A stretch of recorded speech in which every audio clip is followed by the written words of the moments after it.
think it's safe to assume that last year, 2019, was an amazing year for One Piece overall.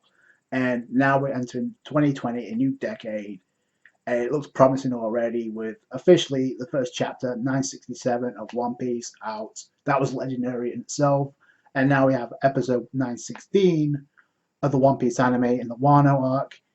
Pretty much the final episode in Wano at 1.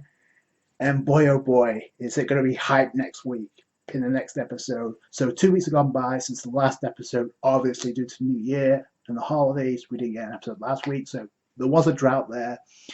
And despite the nitpicks of the Kaido Luffy fight, I can honestly say overall it was enjoyable. That's where we come to in this episode with Luffy KO'd thanks to Kaido. And Kaido's like to his boys, lock him up. Don't kill him because I want to recruit him. I want to break his spirit so he joins us. So typical bad guy syndrome, not finishing a job with Luffy. He wants to recruit the strong, even though he technically said Luffy is kind of weak when he was knocked out. It follows the trope. Luffy's going to get locked up, and it was obvious because it's in the opening. It's the first visual you see of Luffy behind bars. So that's what we got in this episode. And I do like the attention to detail here. Even while he's unconscious, the guard that tries to cuff him up or shackle him, he wasn't able to do it because Luffy unconsciously used King Conqueror's Haki to knock him out, and then catches the attention of Kaido, who after he just said he was weak, got very, very ticked off because he says he has the power of the Supreme King as well, just like Kid. So that confirms that Kid has Conqueror's Haki as well. So that's pretty cool. So the worst generation, screw them. He reverts into his dragon form and then goes off. It's like, just lock him up. So we can't have too many Supreme Kings in the world. So I wonder what Kaido's story is. But that's how we begin the episode to, I guess, the rest of Okabura Town, where Asuru is patching up victims of Jack and Kaido's attack. So, and here we have Kinemon who's observing this. And what's really cool is Kinemon recognizes Asuru. She hasn't changed. She's just as beautiful as she was. But we can't reunite until the battle with Kaido and Orochi's dealt with. So I like that. Even though he kind of admits it's kind of selfish that I haven't wanted to see you, she didn't even get remarried to somebody else after 20 years. So that's loyalty. Well, what's really strange about that scene, if you notice, number one, is there was a kid just staring, like some of the hairstyle of Momonosuke, but he was just staring. So that was just weird. Secondly, Arthur Doji, aka Shutamaru, shoots past him after, and he noticed the whole thing with Luffy. It's like, who was that brat? Because unconsciously, much like Kazuki Oden, had Conqueror's Haki, and he used it while he was knocked out. So he caught the attention of Shitamaru, so that's going to play a role, I guarantee you. Keep in mind, Kinemon is looking for Ajra Doji to recruit because he's the strongest samurai, according to what Akiku said. We see Law, he's going through, I guess, making a getaway. He actually got away from Hawkins despite the Kuroseki pin or needle. He says, I haven't seen anything like that before. He knows the effects of Kurosaki very well. If you follow Dressrosa, he was pretty much subdued for most of the arc. So here he just like got away. But Hawkins is dead. He's like, yo, I'm going to catch Trafalgar Law. Luffy is enough, so just cough him up. So Bakiku, we go over to the site of the Odin Castle where it was obliterated, quote unquote, even though we technically saw a door and a hole in the ground conveniently. And I said this before, but it's obvious Shinobu did something because she was the only one out of the group that didn't panic. She had like everybody else was pretty much, so that's what happened here. Okiku notices the hole, and then Chopper calls out to Okiku. We get the reveal, they're all fine. Shinobu actually rotted the ground so she can go make a hole, and that's what they did before the fire breath connected conveniently. I mean, wouldn't have made sense to have to strap the went to Whole Cake Island, just arrive on Wano, just have killed, especially with half the group left. That would have made no sense. Sanji had his New Year's resolution granted because he grabbed Nami, Chopper, and Shinobu and just used Skywalk. I think he just got out of himself, but either way.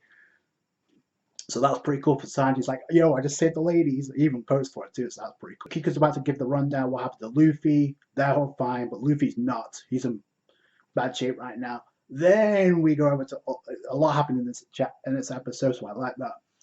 We go over to the rest of Wano, the flower capital, and this is where we get the iconic expressions of Robin, Frankie, and Usopp, they all notice Luffy, or Luffy Taro. They're excited at first, but once they see Luffy and what he did, they're like, yeah. I want to know what Oda was thinking when he made Robin give that expression in the manga. They did it justice in the anime, but boy, it just does not sit right in the anime with Robin whatsoever. I don't care what anybody says.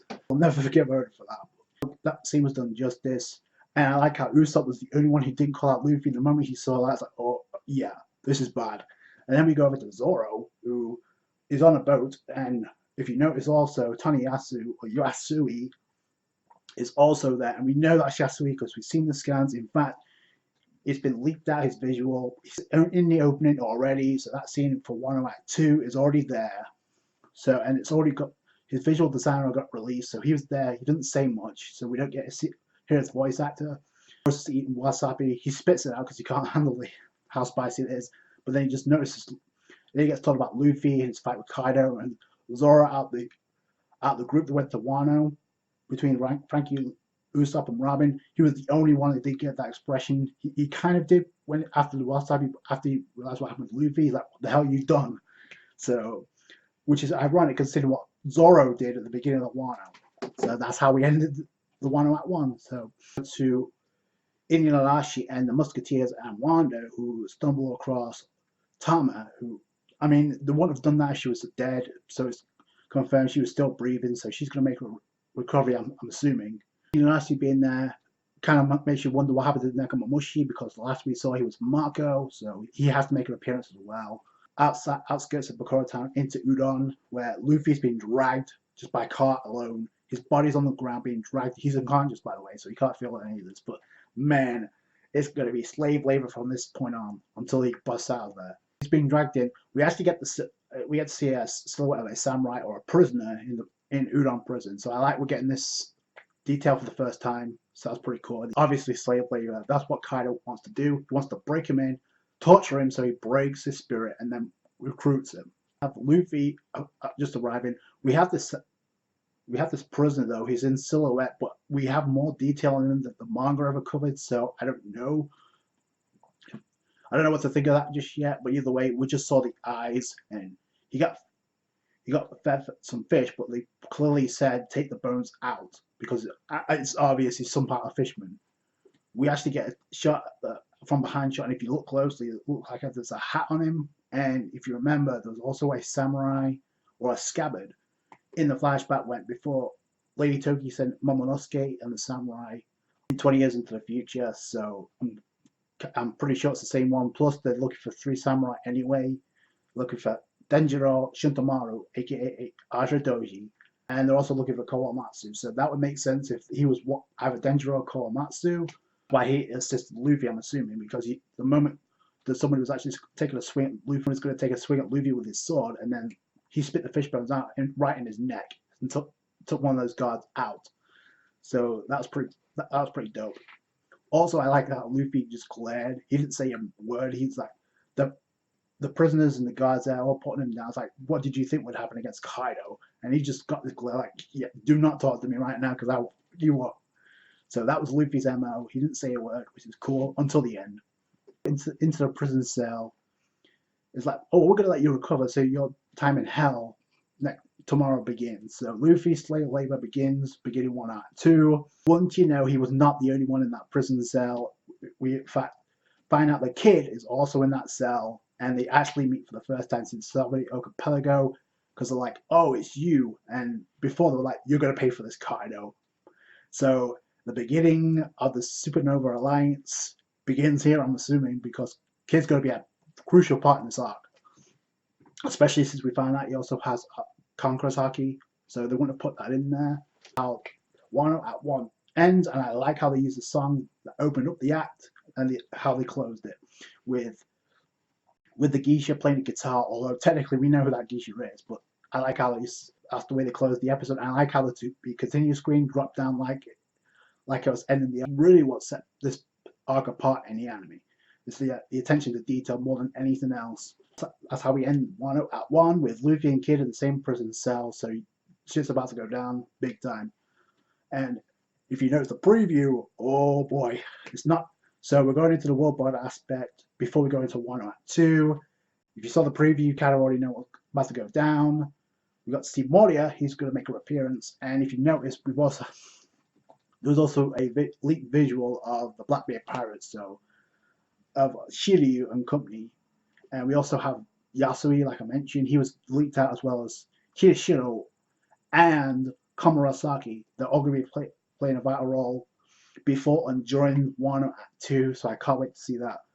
What a way to open up 2020, what a way to close off Wano Act 1. Enjoyable experience seeing Wano in the anime in Act 1. Despite the pacing issues, I think there's more positive than negative here. I thought it was a great episode to end Wano Act 1. That's going to do it for today, guys. Thanks so much for watching. Like, review if you did. Subscribe for more One Piece. Catch you guys later. Thanks, guys. Bye.